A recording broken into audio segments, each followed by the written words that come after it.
Hello everyone, welcome to my page channel judiciary 009। तो अपने आज एडमिशन देखनी है, एडमिशन क्या होता है। कन्फेशन देखनी है, कन्फेशन क्या होता है।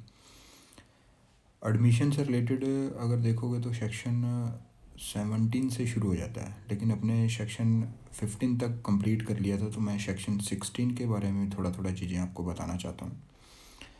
देखिए, सेक्शन 14, 15 और 16 यहाँ पे कोर्ट के पास हमेशा ये क्वेश्चन रहता है, whether the certain facts are there और नॉट। कोर्ट के पास ऐसा क्वेश्चन रहता है। तो क्वेश्चन 16 में क्या है कि एक पार्टिकुलर एक्ट वाज डन और नॉट, ये क्वेश्चन है। जैसे अगर इसकी वर्डिंग देखोगे, when there is a question whether a particular act was done, क्या ऐसा कोई एक्ट किया गया है या नहीं किया गया है। अगर ऐसा कोई क्वेश्चन है कोर्ट के पास, तो कोर्ट वो बैकग्राउंड में जो उस एक्ट को करने के लिए जनरली जो चीज़ें होती हैं उन सब का एविडेंस ले सकता है। जैसे इसको अपने सेक्शन 114 के साथ भी देख सकते हैं। सेक्शन 114 एविडेंस एक्ट का प्रजम्पशन की बात करता है, और ये भी प्रजम्पशन की ही बात करता है कि अगर एक एक्ट इस तरह से होता है, पहले वहाँ जाता है, फिर वहाँ जाता है, फिर ये ऐसा होता है और फिर ऐसा होता है, ये कोर्स ऑफ बिजनेस है एक चीज़ को करने का। अगर वो सारा कोर्स ऑफ बिजनेस किया गया था उस एक्ट को करने के लिए, तो समझा जाएगा कि वो एक्ट एज इट इज़ जो जनरल जो उसकी टेक्निक है उसके अकॉर्डिंग वो किया गया है। सेक्शन 14 भी इसी तरह के प्रजम्पशन की बात करता है। वो कहता है कि अगर ऐसे कोई फैक्ट्स हैं जो कोर्ट के माइंड को लगता है कि इस तरह से सरकमस्टांसेस होंगे, तो इस तरह से चीज़ें होंगी, तो वो कोर्ट उन चीज़ों को प्रज्यूम करके बर्डन शिफ्ट कर सकता है।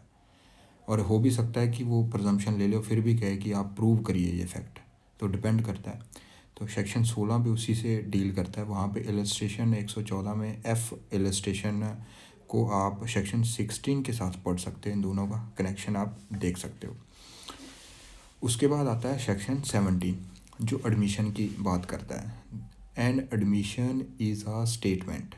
अब देखिए, अगर आप सेक्शन 8 देखोगे, सेक्शन 8 की एक्सप्लेनेशन 1 देखोगे, तो वहाँ पे कहा गया है कि जो स्टेटमेंट होगी वो रेलिवेंट नहीं होगी अनलेस एंड अनटिल वो आपका कंडक्ट उससे इम्प्यूट हो रहा है और वो अकम्पनिंग स्टेटमेंट अकम्पनिंग कर रही है किसी एक्ट के साथ या किसी और पार्टिकुलर चीज़ के साथ। तो लेकिन उसके साथ एक चीज़ और भी ऐड की गई एक्सप्लेनेशन 1 में कि कहीं और पे अगर स्टेटमेंट रेलिवेंट है तो वो मान ली जाएगी, तो वो यहाँ पे रेलिवेंट है। तो इन दोनों का कनेक्शन है। आप सेक्शन 8 की एक्सप्लेनेशन 1 देखोगे, उसका कनेक्शन 17 सेक्शन के साथ है। सेक्शन 17 ये कहता है एडमिशन इज़ एन स्टेटमेंट। ये 3 तरह की चीज़ों की बात करता है। ऑरल भी हो सकती है, डॉक्यूमेंट्री भी हो सकती है और इलेक्ट्रॉनिक भी हो सकती है। अब मान लिए ये नहीं बताता कि आपको कैसे चीज़ें प्रूव करनी है। प्रूव के लिए आपको सेक्शन 59, 60 वो चीज़ें वहाँ पे जाना पड़ेगा। देखिए कैसे। अब ऑरल एडमिशन है आपकी, मान लीजिए, तो वो ऑरल एडमिशन किस तरह से बंदा प्रूव कर सकता है। या तो वो उसका प्राइमरी एविडेंस देगा या फिर उसका सेकेंडरी एविडेंस देगा। और अगर वो प्राइमरी नहीं दे सकता और सेकेंडरी देना चाहता है, तो उसको सेक्शन 65 के सरकमस्टांसेस प्रूव करने पड़ेंगे। सेक्शन 65 क्या कहता है कि आप सेकेंडरी एविडेंस 3 कैटेगरी के दे सकते हो। एक तो एग्जिस्टेंस ऑफ डॉक्यूमेंट और कंटेंट ऑफ डॉक्यूमेंट और वहाँ पे कंटेंट है, एग्जिस्टेंस है और एक ई और है, वो आप देख सकते हो। तो अपने में देख ही लेते हैं कंडीशन ऑफ डॉक्यूमेंट। तो इन चीज़ों का ही सेकेंडरी एविडेंस दे सकते हो और वो चीज़ें प्रूव करनी पड़ेंगी 65 में कि क्या ऐसी कंडीशन है कि जब आप सेकेंडरी एविडेंस दे सकते हो। तो 63 वहाँ से डील करेगा। 63 ये कहेगा कि कौन कौन से स्टेजेस होती हैं जहाँ पे सेकेंडरी एविडेंस माना जाएगा उस स्टेज में। तो ऑरल जो मान लो एक डॉक्यूमेंट है, उसको किसी ने देखा हुआ है बनते हुए, तो उसका वो ऑरल टेस्टिमनी दे सकता है क्योंकि वो सेकेंडरी एविडेंस है। लेकिन उससे पहले उसको ये प्रूव करना पड़ेगा कि मैं सेकेंडरी क्यों दे रहा हूँ। 65 वाले सरकमस्टेंसेस प्रूव करने पड़ेंगे। और उसके बाद वो 63 का क्लॉज 5 में उसको क्या सेकेंडरी बोला जाएगा जो आप दे रहे हो, बोला जाएगा, क्योंकि ओरल कंटेंट दे सकते हो। ऐसे ही सेक्शन 17 ये इसी बात का कह रहा है कि आप 3 तरीके से आपकी चीज़ें देख सकती है, आप एडमिशन कहा सकता। ओरल भी हो सकती है आपकी, जो 63 क्लॉज 5 में फॉल करेगी, या तो प्राइमरी हो जाएगी, अगर सेकेंडरी करना है तो 63 के क्लॉज 5 में, और या जो है स्टेटमेंट आपकी ओरल होगी या डॉक्यूमेंट्री होगी या इलेक्ट्रॉनिक फॉर्म में होगी। और कौन कौन दे सकता है? एनी पर्सन और कौन? Under a circumstances here in mentioned. अब देखिए ये एक स्टेटमेंट है, और स्टेटमेंट कौन देगा? एनी पर्सन, कोई भी पर्सन देगा। कौन देगा ये नहीं बताता है सेक्शन 17, एनी पर्सन करेगा। और here under a circumstances here in mentioned, वो नीचे सर्कमस्टांसेस बताएगा किस किस सर्कमस्टांसेस में वो स्टेटमेंट एडमिशन उसको मान लिया जाएगा। Which suggest any inference to the fact in issue और रेलिवेंट फैक्ट। तो हमारा वो स्टेटमेंट का कंसर्न किससे है? वो इन्फ्रेंस ड्रॉ कराएगी फैक्ट इन इशू की या रेलिवेंट फैक्ट की। और कौन देगा? एनी पर्सन देगा, या हियर इन मेंशन कौन कौन से सर्कमस्टेंसेस में देगा वो आगे बताया गया है। तो इस तरह से ये चीज़ें देखनी है। और देखिए यहाँ पे सेक्शन 17 में ये नहीं बताया गया कि क्या वो स्टेटमेंट कम्युनिकेट होनी चाहिए या नहीं होनी चाहिए, इस पर साइलेंट है। तो कम्युनिकेशन के लिए कॉन्ट्रैक्ट एक्ट सेक्शन 3 आप देख सकते हो, क्योंकि अगर कम्युनिकेशन नहीं होगा तो अगला बंदा एविडेंस कैसे देगा? अगर डॉक्यूमेंट बन गया है, एक मान लो आपने डॉक्यूमेंट रिटन में बना लिया है, चलो वो तो एक बंदा पार्टी लेके आ सकती है कोर्ट में। लेकिन अब अगर ऑरल स्टेटमेंट भी है तो ऑरल स्टेटमेंट जब तक कोई बंदा सुनेगा नहीं तो वो किस तरह से कोर्ट के तक पहुंचेगी? तो उस तरह से सेक्शन 59 या 60 प्ले में आ सकते हैं कि वो डायरेक्ट होना चाहिए, वो बात की बात है। तो कम्युनिकेशन ऑलवेज रहेगा, लेकिन सेक्शन 17 इस पे साइलेंट है। उसके बाद आता है कि क्या सेक्शन 18 है जो है, कौन कौन बंदे वो एडमिशन कर सकते हैं? एक तो वो पार्टी कर सकती है, और एक उसका एजेंट कर सकता है। तीसरा जो रिप्रेजेंटेटिव सूट अगर है तो जो बंदा रिप्रेजेंटेटिव करैक्टर उस टाइम पे था उसके पास, वो उसकी एडमिशन भी उस रिप्रेजेंटेटिव सूट के लिए उसके अगेंस्ट जो किया गया है या वो कर रहा है वो मानी जाएगी। और ये तो हो गया पार्टी, उसके एजेंट, रिप्रेजेंटेटिव करेक्ट अगर सूट है तो रिप्रेजेंटेटिव करेक्टर जिसके पास था वो उसकी एडमिशन। और चौथा कौन से है? जो बंदे उस इंटरेस्ट को हेल्ड कर रहे थे जिस टाइम उन्होंने वो चीज़ कही थी, उसको भी एडमिशन माना जाएगा। या जिस बंदे से हमने चीज़ ली है और जब वो उसकी बंदे के पास थी, जब उसने वो कोई स्टेटमेंट दी थी, तो उसको भी माना जाएगा। तो इस तरह से सेक्शन 18 जो है वो काफ़ी चीज़ों के बारे में बात करता है। कहता है कि एक तो रूल ऑफ प्रिविटी जो होता है वो ये कहता है कि सर्टन बंदे ही होते हैं वो ही चीज़ों को प्रूव कर सकते हैं, वो ही चीज़ें बता सकते हैं। और ये है एक्सेप्शन टू प्रिविटी। मतलब प्रिविटी मतलब मैं और आप दोनों ने कॉन्ट्रैक्ट किया, तो हम कॉन्ट्रैक्ट में पार्टी कौन कौन है? मैं और आप। और तीसरा बंदा अगर आके कोई बोलेगा दैट इज़ वो प्रिविटी से बाहर है, तो रूल ऑफ प्रिविटी से बाहर है, हम दोनों प्रिविटी के अंदर हैं। जैसे प्रिविटी में कौन कौन आता है? पार्टीज़ आती हैं, रिप्रेजेंटेटिव्स आते हैं, आपके एजेंट्स आएंगे, ये सारे क्या आएंगे? ये पार्टीज़ का पार्ट माना जाएगा। ये सारा चीज़ें एक ही माना जाएगा। अच्छा, ये प्रिविटी का पार्ट माना जाएगा। और इसका एक्सेप्शन है मतलब जिनका कुछ लेना देना नहीं है हमारे सूट के साथ, लेकिन फिर भी उनकी हमने एडमिशन ले रहे हैं, उनकी स्टेटमेंट अपने ले रहे हैं एज अ एडमिशन, तो वो कौन है? It's a exception to privity. Exception to privity मतलब जो वो बंदे जिनका एक प्रोप्राइटरी या पिक्यूनरी इंटरेस्ट था जब उन्होंने ऐसी कुछ स्टेटमेंट दी थी, वो स्टेटमेंट हम उसको यूज़ कर सकते हैं उस पार्टिकुलर किसी केस में एज आ एडमिशन। ऐसे ही जो जिससे वो हमने इंटरेस्ट लिया है, जैसे एक ज़मीन है, वो ज़मीन मैंने उससे ख़रीद ली किसी भाई से, उसकी डेथ हो गई थी, और उसने एक डॉक्यूमेंट ऐसा बना रखा था या ओरल एक स्टेटमेंट दे रखी थी या इलेक्ट्रॉनिक ऐसी स्टेटमेंट दे रखी थी जिसमें उसने कहा हुआ था कि इस ज़मीन के साथ कोई भी रास्ता नहीं लगता है। इसका रास्ता नहीं लगता है इसके साथ। तो मैंने अब लिया और मैं उसको अपना रास्ता दूसरी पार्टी से क्लेम कर रहा हूँ, भाई मैंने ज़मीन ली है, इसके साथ रास्ता भी दो, साथ पड़ोस वालों से मैं रास्ता मांग रहा हूँ। तो वो जो एडमिशन होगी वो बंदे ने दी होगी, वो मेरे अगेंस्ट यूज़ कर सकते हैं कि देखिए उसने ये कहा था जब उसके पास ये ज़मीन थी, तो उसने एक ऑरल टेस्टिमनी दे रखी थी जिसको इस पार्टिकुलर सूट में जो हमारे में इसमें अब इसको एडमिशन यूज़ कर सकते हैं। तो इस तरह से चीज़ें देखनी है आपने। तो सेक्शन 17 बड़ा प्लेन है, वो ये बताता है कि कौन कौन सी स्टेटमेंट एडमिशन बन सकती है, और वो पर्सन्स की बात करता है। सेक्शन 18 पार्टीज़ की बात करता है। तो ये थोड़ा सा फ़र्क है सेक्शन। अब देखो एजेंट जो होगा, एजेंट की स्टेटमेंट मानी जाएगी एज एडमिशन कि नहीं, पहले आपको आईएनसी प्रूव करनी पड़ेगी। आईएनसी कैसे, कि ये मेरा वैलिडली एजेंट था और इसको मैंने ऑथराइज़ किया गया था कि सारी चीज़ें करने के लिए। जब तक वो चीज़ें नहीं होगी तब तक आप उसकी एडमिशन नहीं मानोगे। तो जनरली क्या होता है, जो admission is a prior statement adverse to one's own interest, जो मेरे इंटरेस्ट के अगेंस्ट होंगी। जैसे मैं एक जगह पे कह रहा हूँ भाई ये मेरा मोबाइल नहीं है, और बाद में एक सूट मैंने कर रहा हूँ उस मोबाइल को लेने के लिए, सर ये मेरा मोबाइल नहीं दे रहा।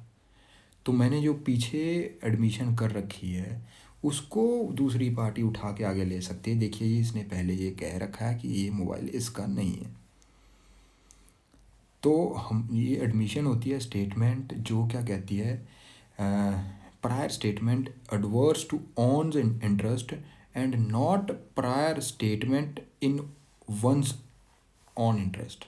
ये आपके इंटरेस्ट के अगेंस्ट होंगी लेकिन आपके अपने इंटरेस्ट से नहीं होंगी। जैसे मैंने पिछली बार कहा कि ये मेरा मोबाइल ही है, अब मैं सूट फाइल कर रहा हूँ और मैं कह रहा हूँ कि जनाब देखिए ये मेरा मोबाइल है, ये दे नहीं रहा, और मैं अपनी एडमिशन पीछे जो मैंने दे रखा, कहा रखा किसी को कि यार ये मेरा मोबाइल है, उसको मैं यूज़ करना चाहता हूँ, मैं नहीं कर सकता। क्योंकि सेल्फ हार्मिंग तो आपके अगेंस्ट यूज़ की जा सकती है, सेल्फ सर्विंग आपके अगेंस्ट यूज़ नहीं की जा सकती है। तो अगर सेल्फ सर्विंग यूज़ करनी है तो उसके लिए सेक्शन 21 में जाना पड़ेगा। वो जो 3 क्लॉज हैं ये एक्सेप्शनल ग्राउंड बताते हैं, जब एडमिशन आप अपनी एडमिशन अपनी सेल्फ सर्विंग के लिए भी यूज़ कर सकते हो। अदरवाइज़ जनरल रूल ये है कि आपकी एडमिशन है जो सेल्फ हार्मिंग के लिए यूज़ की जाती है, आपके विरुद्ध की यूज़ की जाती है, आपकी फेवर के लिए यूज़ नहीं की जाती है। तो एडमिशन जो है it's a positive act of acknowledgement. Actually मैं एक्नॉलेज कर रहा हूँ कि ये चीज़ मेरी है, या ये मैं एक्नॉलेज कर रहा हूँ ये चीज़ ऐसा ऐसा था, ये मैं एक्नॉलेज कर रहा हूँ ये इस तरह से चीज़ें हुई थी, ये सारी चीज़ें मैंने एक्नॉलेज कर ली हैं। तो इट्स एक्चुअली एक्नॉलेजमेंट। और जो मैंने बताया कि एडमिशन जो होगी ये बड़ी सब्जेक्टिव कंसेप्ट है। कोर्ट कई बार कई चीज़ों को एडमिशन मानेगा, कई चीज़ों को नहीं मानेगा। तो ऐसा नहीं है कि ये ऑब्जेक्टिव अप्रोच है, ऐसे देखना है इसको। सब्जेक्टिव अप्रोच और objective approach. Sir what about today? आज एडमिशन करा रहा हूँ मैं, एडमिशन क्या है उसके बारे में बता रहा हूँ। तो सब्जेक्टिव जो कंसेप्ट है ये इस तरह से देखना है कि आप क्या सोचते हो उस पार्टिकुलर केस में, कोर्ट क्या सोचेगा। अब देखिए एडमिशन जुडिशल एडमिशन्स भी होती हैं और एक्स्ट्रा जुडिशल एडमिशन्स भी होती हैं।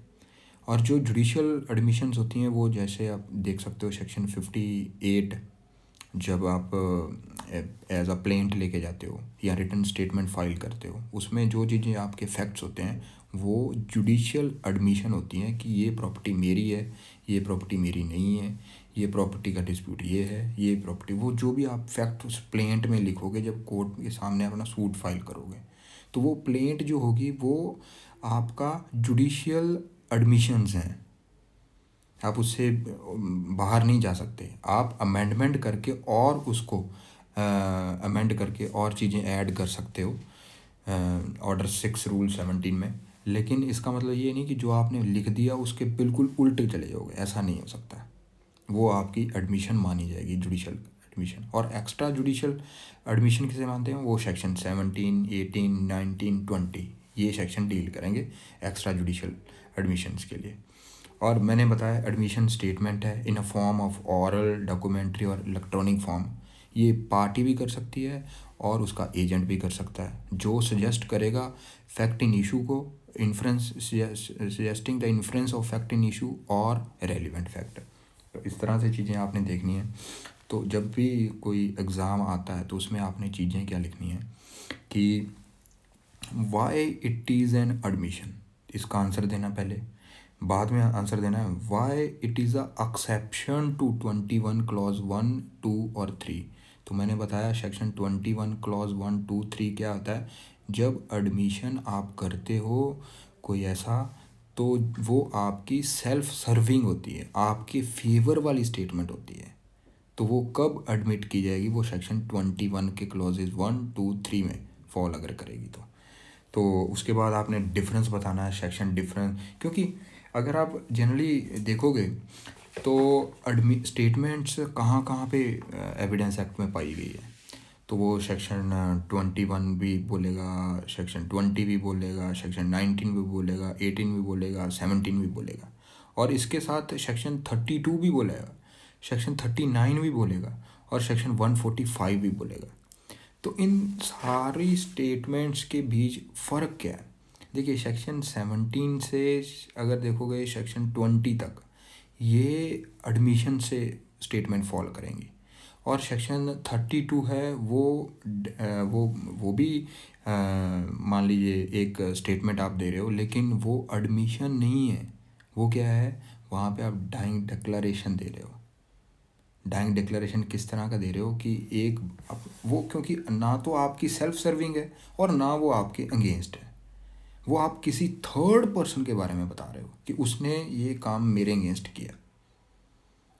तो एक डाइंग डिक्लेरेशन। तो उसके बाद सेक्शन 39 है। 39 कुछ ऐसी स्टेटमेंट्स हैं जो जनरली पब्लिक सर्वेंट्स के जो रूटीन में जो चीज़ें करते हैं वो चीज़ें देखेंगे सेक्शन 39। और 145 है जो विटनेसेस जब वो आप कोर्ट में आते हैं और वो जो स्टेटमेंट देते हैं तो उनको भी स्टेटमेंट कहते हैं। तो ये थोड़ा सा इन चीज़ों में फ़र्क रहता है, तो वो आपने चीज़ें देखनी है। और उसके बाद आता है कि सेक्शन 18 को मैंने थोड़ा चीज़ें आपको बता दी, इसको आप खुद देख सकते हो। Statement made by party to the proceeding or by agent of such party whom the court regards whether the circumstances of the case as expressly or impliedly authorized by him to make them are admission। अब देखिए यहाँ पे party अपने agent को expressively और impliedly उनको देने के लिए कह रही है। देखिए यहाँ पे जो स्टेटमेंट 3 तरह की बातों की गई है, ऑरल, डॉक्यूमेंट्री और इलेक्ट्रॉनिक फॉर्म। क्या कंडक्ट से कोई स्टेटमेंट हो सकती है? देख हो सकती है। वो कहाँ पे गया है? सेक्शन 8 में। और उसकी एक्सप्लेनेशन 1 के साथ उसको डील करना है कि कब उस कंडक्ट के साथ आप स्टेटमेंट को इम्प्यूट कर सकते हो कि ये स्टेटमेंट थी। तो वो देखना पड़ेगा कि एक्सप्लेनेशन 1 क्या कहती है। अनलेस एंड अनटिल वो स्टेटमेंट के साथ कुछ एक्ट या कुछ ऐसी चीज़ें हैं वो इम्प्यूट हो रही हैं, तो वो देखना पड़ेगा।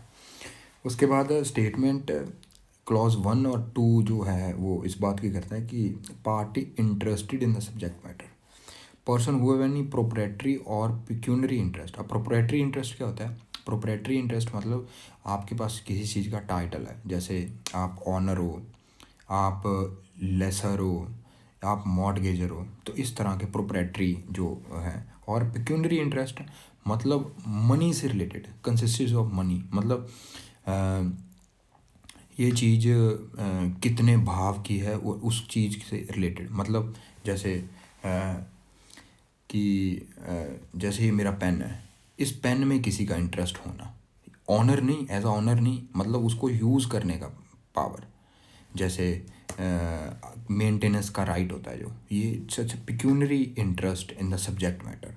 कि मेंटेनेंस अगर मान लो आप ले रहे हो मुस्लिम लॉ में कि वो लियन जो लेडी है या वो डॉवर जो डावर है उसका या मेंटेनेंस ले रहे हैं, और जैसे वहाँ पे सिस्टम ऐसा है मुस्लिम लॉ में कि एक प्रॉपर्टी कुछ टाइम के लिए हेल्ड की जाती है रख दी जाती है उस लेडी के लिए कि वो तब तक उसके इंटरेस्ट है वो लेती रहे, उसको कहीं पे एज आ टीनेंट उस पे वहाँ पे कोई रख ले, या किसी मॉर्टगेज किसी को दे कर दे, जो उसमें जितने भी वो पैसे आएंगे वो पैसों को यूज़ करती रहे। तो that is called pecuniary interest. Pecuniary interest in the subject matter of proceeding who make the statement in their character of the persons interested। अब देखिए, जब वो उस चीज़ को हेल्ड कर रहा था बंदा, जब वो ऐसी कोई स्टेटमेंट देता है तो उसी स्टेटमेंट को ही अपने एडमिशन कहेंगे उस पार्टिकुलर सरकमस्टांसेस में। ऐसे ही पर्सन जिससे हमने इंटरेस्ट लिया, मैंने आपको एग्जांपल बताई थी वो ज़मीन वाली रास्ते के साथ, वो वाला अगर ऐसी सिचुएशन है तो वहाँ से अपने उस चीज़ को एडमिशन कह सकते हैं।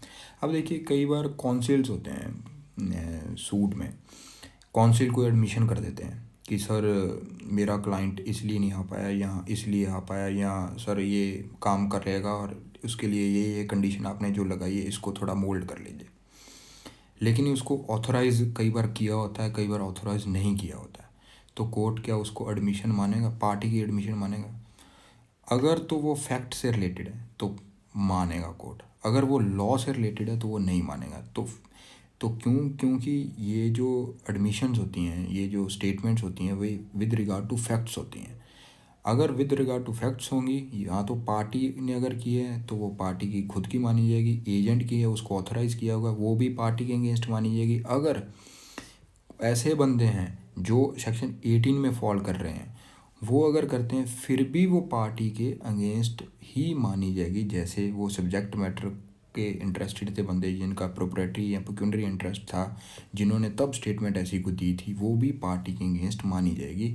जहाँ जिससे अपने कोई प्रॉपर्टी ली है वो कोई ऐसा बंदा है तो उसकी स्टेटमेंट भी की गई अपने अगेंस्ट मानी जाएगी, एज आ एडमिशन मानी जाएगी, वो मानी जाएगी कि ये पार्टी की ही एडमिशन है। तो ऐसे ही सेक्शन 19 की बात करते हैं। सेक्शन 19 जनरली जो पार्टीज़ होती हैं सूट में या उसके एजेंट्स होते हैं, जहाँ वो सेक्शन 18 वाले सरकमस्टेंसेस, उन्हीं की एडमिशन मानी जाती है। क्या किसी स्ट्रेंजर की स्टेटमेंट एज एडमिशन मानी जाएगी? मानी जाएगी। सेक्शन 19 हमें बताएगा। सेक्शन 19 क्या कहता है? Statement made by a person whose position or liability it is necessary to prove as against any party. अब देखिए, उसकी पोजीशन और उसकी लाइबिलिटी पार्टी की। अब देखिए, मैं पार्टी टू सूट हूँ, मेरी लाइबिलिटी, मेरी पोजीशन एक तीसरा बंदा अगर बता रहा है और तीसरे बंदे की ऐसी कोई स्टेटमेंट है कि मेरी लाइबिलिटी या मेरी पोजीशन के बारे में बता रहा है, तो वो स्टेटमेंट मेरे अगेंस्ट एडमिशन मानी जाएगी। कैसे? इसकी अगर इलस्ट्रेशन पढ़ेंगे तो इलस्ट्रेशन में क्या बताता है कि एक मास्टर ने एक सर्वेंट को कहा कि मेरे लिए रेंट कलेक्ट कर, और सर्वेंट के अगेंस्ट वो सूट फाइल कर रहा है कि इसने एक मिस्टर एक्स के अगेंस्ट इसने रेंट कलेक्ट करना था मेरे लिए, लेकिन इसने नहीं किया। और जिसमें मिस्टर एक्स है वो एक स्टेटमेंट दे रहा है कि मेरा बकाया रेंट मेरे अगेंस्ट है, मतलब मेरी फेवर में उसका रेंट है, वो स्टेटमेंट दे रहा है स्ट्रेंजर। तो वो जो स्टेटमेंट देगा वो मेरे फेवर वाली है, मैं उसको यूज़ कर सकता हूँ, और ये उसके अगेंस्ट में है मैंने जिसको रखा हुआ बंदे को, तो वो उसके अगेंस्ट मानी जाएगी। तो इस तरह से चीज़ें मानी जाएंगी। तो उसकी एडमिशन है, उसकी एक स्टेटमेंट है, वो एडमिशन हमारे लिए मानी जाएगी कि उसमें जो एडमिशन की है, एडमिशन ऑफ टीनेंट। तो उसके बाद आ जाओ सेक्शन 20 बात करता है कि एडमिशन बाय रेफरीज़। रेफरीज़ क्या मतलब? मैंने एक बंदे को रेफ़र किया मैटर, आप मेरे पास आए कि भाई साहब मैंने आपका घोड़ा लेना है, क्या घोड़ा सही है? और मैं कह रहा हूँ जा यार मिस्टर एक्स से जाके पूछ लो, वो बताएगा घोड़ा सही है या नहीं है। आप उसके पास गए, उन्होंने बताया घोड़ा सही है, तो ये माना जाएगा। स्टेटमेंट तो उसने दी है, लेकिन वो जो स्टेटमेंट है मेरे अगेंस्ट एडमिशन पड़ी जाएगी। कैसे?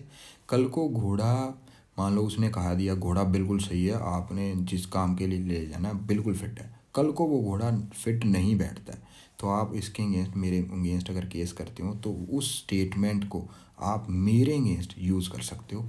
ये आप मेरे अगेंस्ट ऐसी एडमिशन मानी जाएगी।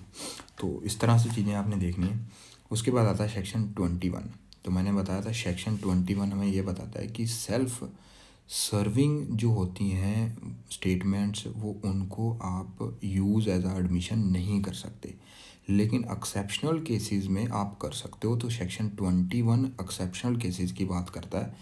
जैसे पहला इसका क्लॉज देखते हैं, an admission may be proved by or behalf of the person make it when it if such a nature that if the person making it were dead it would be relevant as between third person under section 32। अब देखिए circumstances इस तरह के हैं। मान लीजिए मैं अगर कोई स्टेटमेंट देता हूँ और वो स्टेटमेंट अगर मेरी डेथ हो जाती और वो डाइंग डिक्लेरेशन में फॉल करनी थी, लेकिन मेरी डेथ नहीं हुई है, तो उस केस में वो मेरे फेवर वाली स्टेटमेंट थी, मैं उसको यूज़ कर सकता हूँ। जैसे तो ये बड़े कोर्ट हमेशा इसको लाइटली नहीं देखेगा, क्योंकि ये आपके सेल्फ फेवर वाली स्टेटमेंट्स हैं। तो कोर्ट हमेशा आपके ऊपर बर्डन बड़ी स्ट्रिक्ट रहेगी, क्योंकि जनरल रूल से ये बिल्कुल हटके है। तो सारी एडमिशन्स जो हैं वो कहाँ एडमिसिबल मानी जाएगी, सेक्शन 21 में। और एडमिशन की डेफिनेशन कहाँ है, सेक्शन 17 में। और कौन कौन एडमिशन कर सकता है, सेक्शन 18, सेक्शन 19, सेक्शन 20 ये बताता है। और वो सर्कमस्टेंस ही बताता है किस किस सर्कमस्टेंस में वो स्टेटमेंट को आप एडमिशन मान सकते हो। तो सेक्शन 21 क्या बोलता है कि कब एडमिशन एडमिसिबल मानी जाएगी।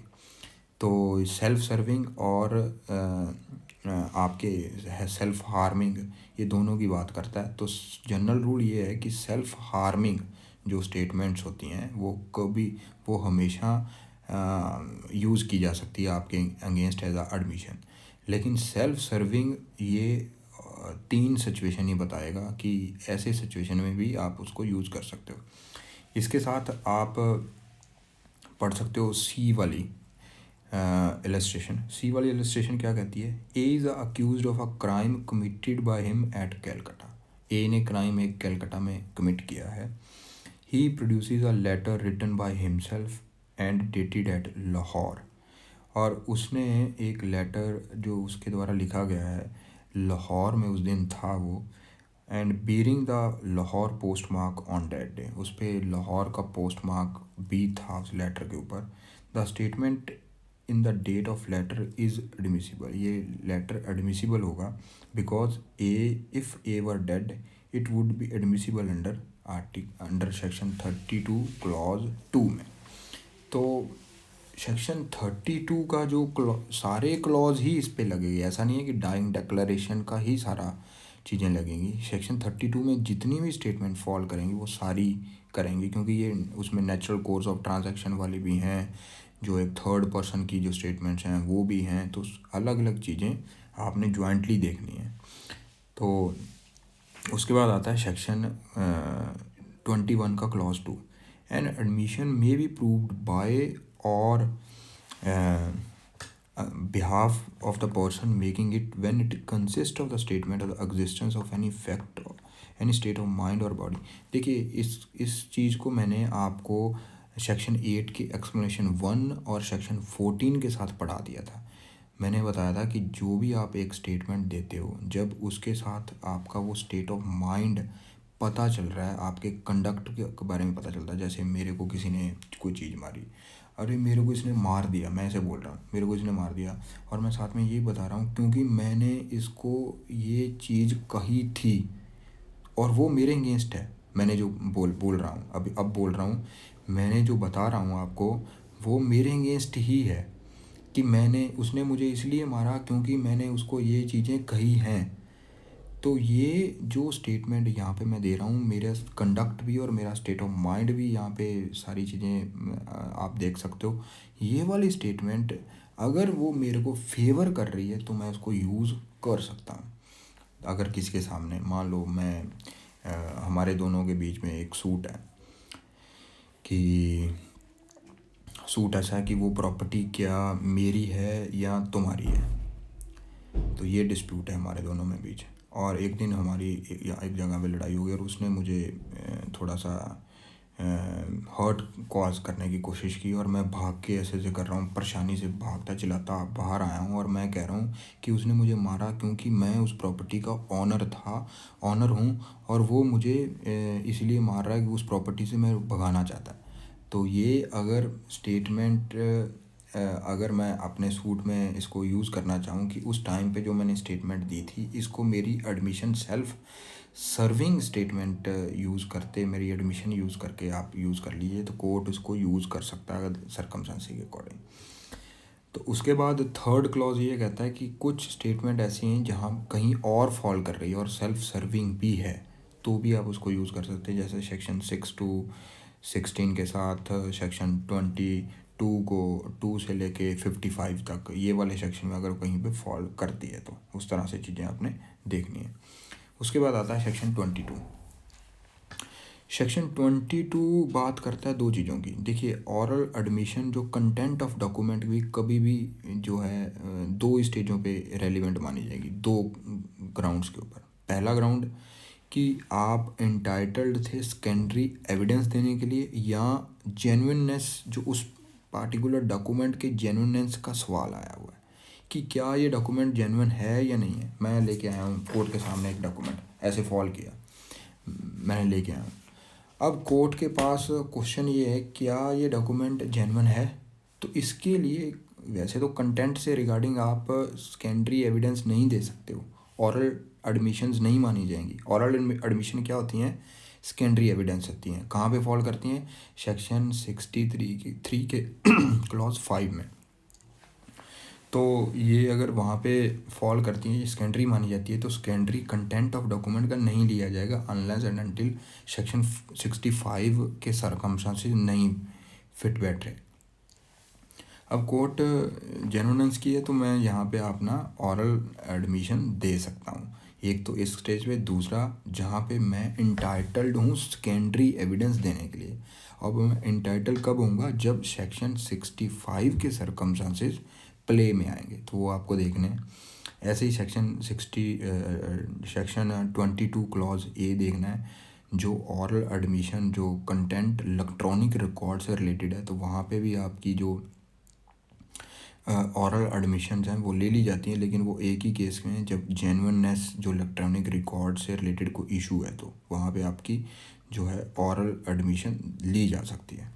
तो ऐसे ही सेक्शन 23 बात करता है प्रिंसिपल ऑफ एक्सक्लूजन की। ये बात करेगा आर्बिट्रेशन को बढ़ावा देने की। अब देखिए, सिविल केसेस में ही सिर्फ सेक्शन 23 लगता है, तो ये नॉन प्रीजुडाइज क्लॉज भी बोला जाता है इसको। जैसे अगर सिविल केस में कोई बंदे कॉम्प्रोमाइज़ कर रहे हैं, और इवन दो कि वो सारी चीज़ें ऐसी कंप्रोमाइज़ में लिखवा रहे हैं कि वो चीज़ें उनके अगेंस्ट हैं, तो वो उनके अगेंस्ट नहीं पढ़ी जाएगी अगर कोर्ट को लगता है कि ये सेक्शन 23 फॉल कर रहा है इसमें। क्यों? क्योंकि अगर मान लो आपने आर्बिट्रेशन की, आपने समझौता किया, और उसमें सारी चीज़ें इस तरह से डॉक्यूमेंट प्रिपेयर कर लिया कि वो चीज़ें आपके अगेंस्ट बोल रही हैं कि यार मैंने गलती तो की थी, मेरे से गलती हो गई, अब मैं आगे से नहीं करूँगा, ऐसी ऐसी चीज़ें लिख रहा हूँ। तो कोर्ट को लगता है कि यार ये सारी चीज़ें अपने अगेंस्ट ही बोल रहा है, लेकिन ये सिविल डिस्प्यूट था, और सिविल डिस्प्यूट को ये हल करने के लिए ऐसी चीज़ें लिख रहे हैं, तो कोर्ट उसको एज आ एविडेंस आपके अगेंस्ट नहीं यूज़ करेगा, एज आ एडमिशन नहीं यूज़ करेगा। क्यों नहीं करेगा? क्योंकि अगर ऐसा करना शुरू कर दिया तो वो आर्बिट्रेशन जो आपका है वो फेल हो जाएंगे, लोग आर्बिट्रेशन करना बंद कर देंगे, मेडिएशन करना बंद कर देंगे, आउट ऑफ कोर्ट सेटलमेंट होनी बंद हो जाएंगी। तो इसलिए सेक्शन 23 बनाया गया। तो सेक्शन 23 का अगर एक्सप्लेनेशन देखोगे तो वो ये बताता है कि nothing in this section shall be taken to exempt any barrister, pleader, attorney or वकील from giving evidence of any matter which is may be compelled to give। Attorney, barrister, वकील को कंपेल किया जा सकता है सेक्शन 126 में, जहाँ पे वो सरकमस्टेंसेस इस तरह के हैं कि मैंने उनको बताया कि यार मैंने ये अपराध करना है तो मेरी हेल्प करो, तो इस स्टेज में उनको कंपेल किया जा सकता है कि पार्टी ने आपको क्या कहा था। अगर मैं अपराध करके उनके पास पहुंचता हूं और उनको कहता हूं मुझे डिफेंड करिए। तो ये जो है हमारे प्रोफेशनल कम्युनिकेशन है, इनको वो कोर्ट को वो आप कंपेल नहीं कर सकते हो। अपने बैरिस्टर वकील को कोर्ट नहीं कंपेल कर सकती कि बताइए आपकी और उसके बीच क्या बात हुई थी। अगर मैं ये कह रहा हूँ भाई मैंने उस प्रॉपर्टी पे कब्जा करना है, तू मेरे को बता कैसे कब्जा किया जाएगा। तो ये जो पार्ट है it's not a part of professional communication, ये कॉन्स्पिरेसी का पार्ट हो सकता है। इसीलिए कोर्ट आपके बैरिस्टर वकील को कंपेल कर सकते हैं कि वो क्वेश्चन जो है आपने जो बात हुई है वो बताइए। तो यही बात कहता है कि आर्बिट्रेशन जो हुई है, आर्बिट्रेशन से रिलेटेड से अलावा कोई ऐसी बात हुई है तो वो सेक्शन 2126 में फॉल करेगी और कोर्ट उनको कंपेल किया जा सकता है। तो आज मैंने एडमिशन आपको बता दी है। अब मैं अगली क्लास में कन्फेशन कराऊंगा, कन्फेशन किस तरह से एडमिशन से अलग है और इसमें कौन कौन से केस लॉ इम्पोर्टेंट है, सेक्शन 27 बड़ा इम्पोर्टेंट है, वो सारी चीज़ें बताऊंगा। तो तब तक के लिए थैंक यू और मेरी क्लास सुनते रहिए। Good night, bye bye.